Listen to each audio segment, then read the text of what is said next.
Hi there, my name is Caitlin Bandy and this is my channel BandysBooks, and today we are here with a new series that I'm so excited to be starting, and that is my Aardvark book club prediction video. So if you've been following me for a while, you will know that I already do a book of the month prediction video, and it is my favorite video to do in the entire month. It gets a ton of interaction and it's so much fun for me researching the books that are coming up in the next month. So I thought I would go ahead and expand my prediction videos into the Aardvark book club. So if you're unfamiliar with the Aardvark book club, they are kind of similar in setup to book of the month in that each month they select 5 new releases to feature in their book box. From their 5 selections, you can select up to 3 books, and then they're delivered to you in a box with some bookmarks and usually a fun challenge for social media. So the difference between Book of the Month and Aardvark is the types of books that they're selecting. While Book of the Month tends to focus on more popular, well-known authors or like really hyped up debuts, Aardvark tends to kind of pick stuff that's releasing a little bit under the radar. Now I will say that some of the picks that they've made in the last couple months have been a little bit more popular releases. They did feature Chain Gang All-Stars. They also featured Small Worlds by Caleb Azuma Nelson. Some books that, that were getting some good buzz. Typically, I find that they like to feature things that are just slightly under the radar. They're focused on new debut authors. They're focused on books that are maybe by more well-known authors, but that just aren't getting the level of hype that they should be. And since they have a distinct and different vibe from Book of the Month, I thought it made sense for me to do a video predicting their picks as well. And then that gives me an opportunity to talk about a whole bunch of different new releases. So we're gonna start this video by predicting the horror genre. And that is A Haunting in Hialeah Gardens by Raul Palma. This currently has a 3.88 and about 43 ratings on Goodreads so far. Hugo Contreras' world is upside down since his wife's death. He is drowning in debt and dodging debt collectors right and left. When Alexei, one of his debt collectors, catches up with Hugo, he thinks it's about the money he owes him. But in reality, Alexei needs his help. Alexei's house is haunted and he wants Hugo to use his skills as a babalao to clean it of spirits. It's more than Hugo bargained for when memories of a Bolivian childhood spent in the silver mines and a frat crossing to the US collide with Alexei's demons. So I've selected this book for the Aardvark Book Club because I think this is a really unique premise for horror. I love that we have a Bolivian main character and then it's going to talk about the silver mines. I think it's really interesting that he's a babalao, which is like a spiritual guide or a spiritual leader in the Yoruba and Santeria religions. And I also think that it's really interesting that he's in this deeply tragic place in his life. He's grieving, he's going through something really difficult, and now he has to try to get things together to deal with these demons that are haunting this man's house. This sounds like it could be a really amazing read to me. Next up is the historical fiction genre with 4 selections. First up, we have The Refugee Ocean by Paul Toutonghi. This currently has a 4.03 and 30 ratings on Goodreads so far. Beirut, Lebanon, Marguerite Toutonghi lives a life of sacrifice and loss. She dreams of traveling to Europe to study music, but her family and society hold her back. When she meets the son of a Cuban tobacco farmer, she falls in love and she flees with him to Cuba, but it's a Cuba on the brink of war and revolution. America, Naim Rahil is a former piano prodigy and a Syrian refugee who is struggling to survive in America. So I think this would be a great historical fiction selection because we have stories that take place in Beirut, in Cuba, in Syria, in the United States. We have a theme between 2 storylines around music and love for piano. We have immigration stories. There's just a lot going on. I think it's going to cover a lot of territory, and it sounds like it's going to be a very emotionally impactful book. Then we have Homeward by Angela Jackson Browne. This currently has a 4.18 and 11 ratings on Goodreads so far. Georgia, 1962. Rose Perkins Bourdon returns home to Parsons, Georgia. Her husband has died and she's pregnant with another man's baby. Numb from her husband's tragic death, Rose does not know what to do with her life. Her sister introduces her to members of the Student Nonviolent Coordinating Committee, and for the first time in ages, Rose starts to feel emotions. I think this would be a great historical fiction selection because it covers a really interesting period of time in the United States. We have a character who's going through something that's very emotional and difficult and is motivated by the struggle for civil rights. I would love to see this be selected. Then we have The Glutton by A.K. Blakemore. This currently has a 4.08 and about 75 ratings on Goodreads so far. 1798 France. Nuns move through the corridors of a hospital in Versailles, where the young sister Perpétue has been tasked with sitting with a man who cannot be left alone. The man with his sallow skin and distended belly is dying. They say that he swallowed a golden fork and it's slowly killing him. He's rumored to have done horrific things to satiate an insatiable appetite, an appetite that tortures him still. So this book sounds fascinating to me. We have a character who has an insatiable appetite and has been driven to the point of borderline madness and to a point where he's literally harming himself and potentially killing himself because he cannot control his urges. I'm really interested in this historical character and finding out what exactly is going on with him. I could definitely see Aardvark picking this up. Then we have Straw Dogs of the Universe by Chun. This currently has a 4.75 and 12 ratings on Goodreads so far. After her family is devastated by famine, 10-year-old Shi Jiang is sold to a human trafficker for a bag of rice and 6 silver coins. Arriving in America with the profits from her sale and a photo of Feng, her absentee father, she journeys across an unfamiliar land with the hopes of reuniting her family.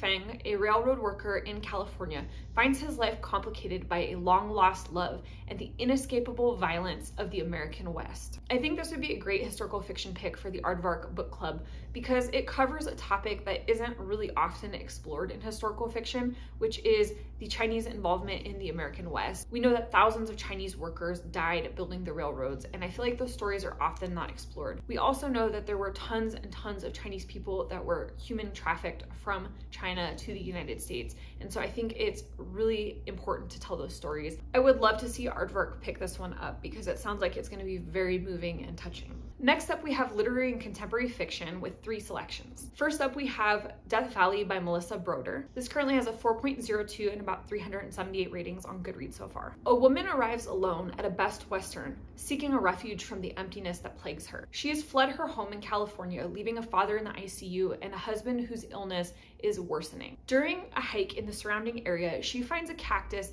that doesn't belong. It's massively big and it doesn't fit the surrounding environments.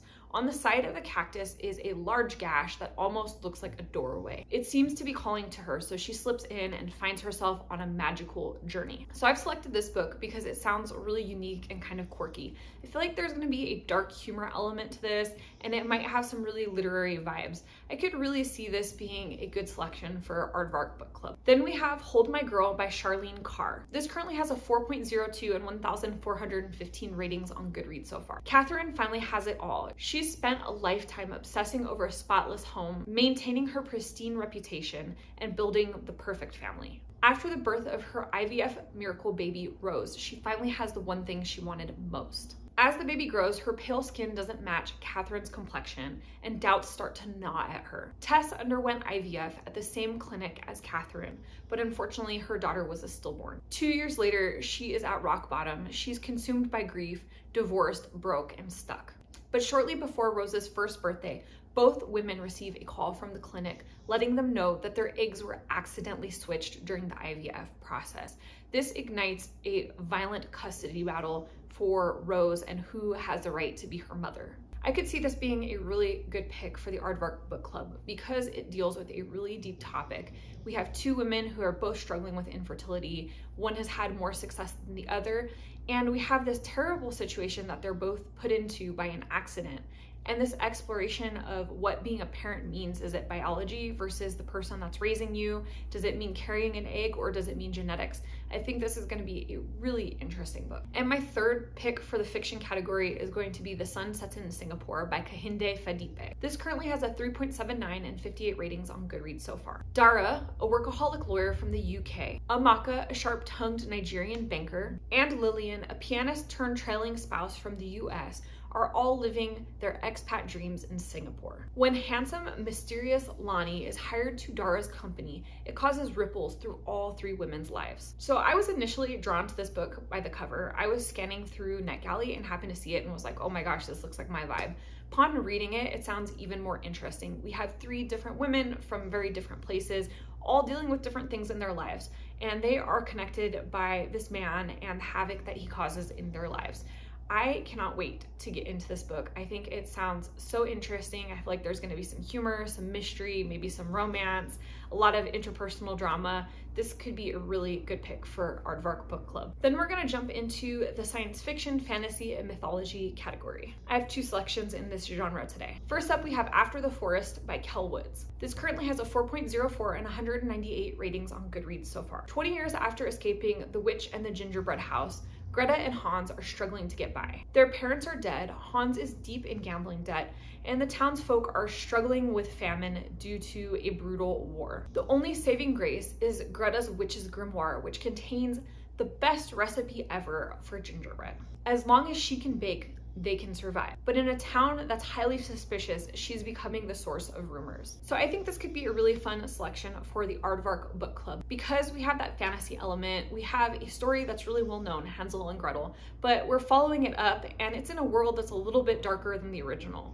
While we have the typical fairy tale elements like love at first sight and talking animals, we have a lot of deeper themes as well. We have post-traumatic stress, gambling addiction, war, things like that are going to make this a much more adult toned story. And my second selection for this category would be Lilith by Nikki Marmery. This currently has a 3.62 and 143 ratings on Goodreads so far. Before Eve, there was Lilith. Lilith and Adam were equals, but then Adam decided that she should lie beneath him. Lilith refuses and she is banned from paradise. In her fury, she sets off on a mission to restore the balance between men and women of the world. So I think this could be an interesting selection for the Aardvark Book Club because mythology retellings have been super popular lately. We have seen ones that retell Greek mythology, Norse mythology, Yoruban mythology, Latin American mythology. So I think one that is anchored in Judeo-Christian mythology could be really interesting as well. I will say that I think this is maybe one of the more unlikely picks in this video. While I do think it sounds really interesting and I would love to see it selected, I also understand that Aardvark may not want to select it because of the religious connotations in this book and the fact that, you know, some people who are very devoutly religious may find a retelling of Judeo-Christian scripture a little bit offensive. And finally, we're going to be talking about memoirs. I have one selection, and that is How to Say Babylon by Safiya Sinclair. This currently has a 4.58 and 149 ratings on Goodreads so far. Safiya's father, a volatile reggae musician and a militant adherent to a strict sect of Rastafari, becomes obsessed with her purity and the corrupting threat of Western influences. As his paranoia grows, his rules become harsher and harsher. No makeup, no jewelry, no friends, no showing skin. All of the women in his family must wear long sleeves, skirts, and make sure that their hair is covered. A few books gifted to Safiya by her voiceless mother inspire her to focus on her education and inevitably cause a rebellion against her father's harsh rule. So I've selected this memoir for the Aardvark Book Club because it sounds like it's going to be amazing. We have an exploration of the Rastafari culture, which is interesting in and of itself. We have a young woman who is trying to find her place in the world, but who is also being controlled by her father's religious beliefs. And we have her struggle for independence, for education, for learning, and her desire to be a writer. This all sounds really fascinating, and I think it would be a smart pick for Aardvark. So those are all my selections for the Aardvark Book Club October 2023. I hope that you found this really interesting. Let me know in the comments below, which of these books would you like to read the most? Which ones could you see Aardvark picking up? And let me know if there's any books that I did not include in this list that you think Aardvark should pick up. And if you're not already subscribed to this channel, you know what to do. Hit the subscribe button down below, as well as the notification bell so that you never miss a video. And that way we can see each other again soon. Thanks so much for joining. Bye.